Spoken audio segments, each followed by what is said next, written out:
say some rectangular box, and suppose that this is a perfectly smooth floor with no friction. Maybe an oily floor, or maybe a smooth frozen ice.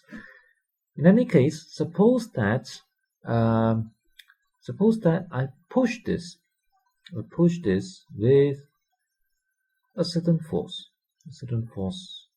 let's say 10 newtons. Now suppose then that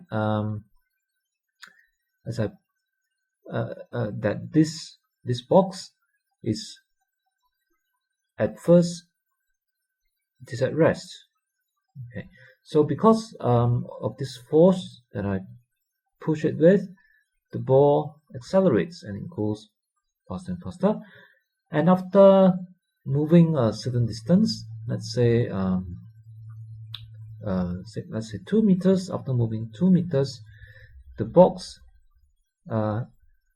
has accelerated to a velocity, let's say a certain velocity, a velocity of let's say 3 meters per second. Oh no, that's not what I want. Let's say it has accelerated to a certain velocity. I'll call that v. Okay, I don't know what it is yet, and let's say it has a certain mass. It's a certain mass m. Okay. Now the question is, I want to do some calculations on this. So let me start by trying to find the kinetic energy. So the question is, what is the kinetic energy, Ke? Okay. And then supposing that the mass, let's say the mass of this object is 0.5 kilograms, and the next question is, I want to find, might be say what is the velocity after being pushed for 2 meters? What is the velocity, v? So how can I do these two questions?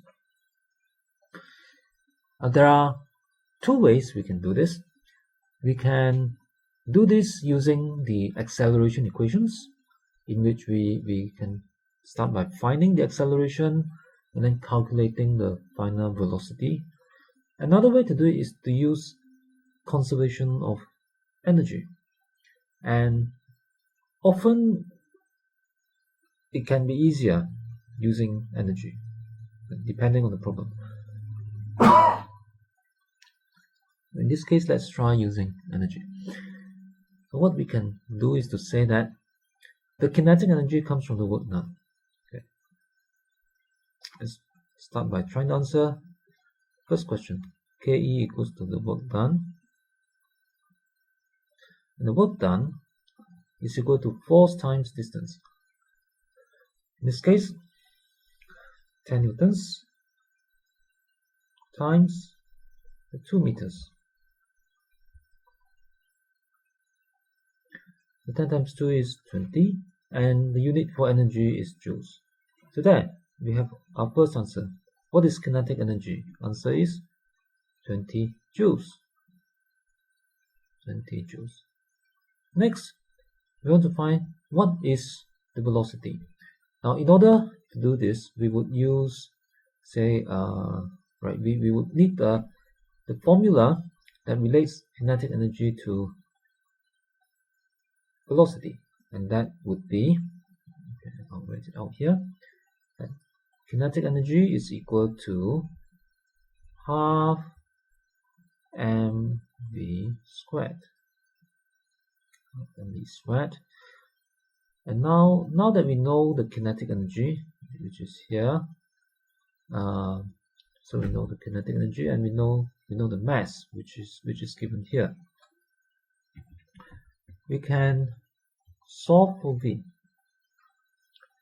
Let's solve for v. Right, so let's see. It would be easier if I can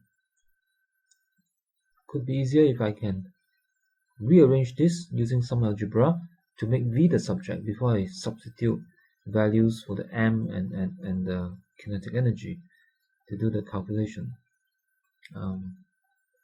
Or I can do either one, but let me rearrange this first. So to make it easier, I'm just going to let the kinetic energy be E. I'm just going to call this E. Okay, E is equal to half mv squared. So I want to make v the subjects. I'll move 2 over to the other side and m as well. So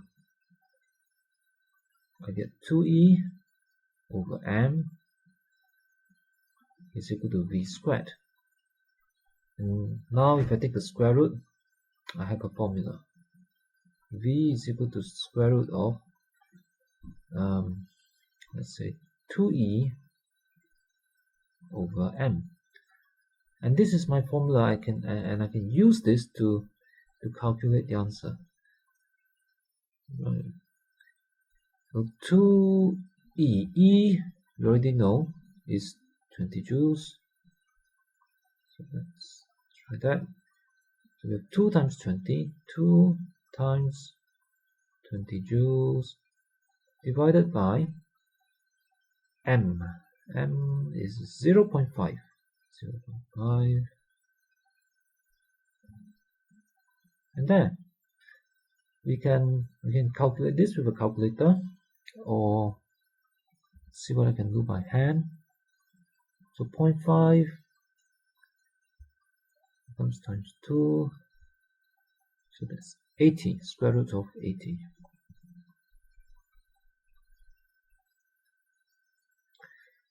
Okay, we can evaluate this with the calculator. I'll just leave it in this form for now, and the units would be the unit for velocity, which is meter per second.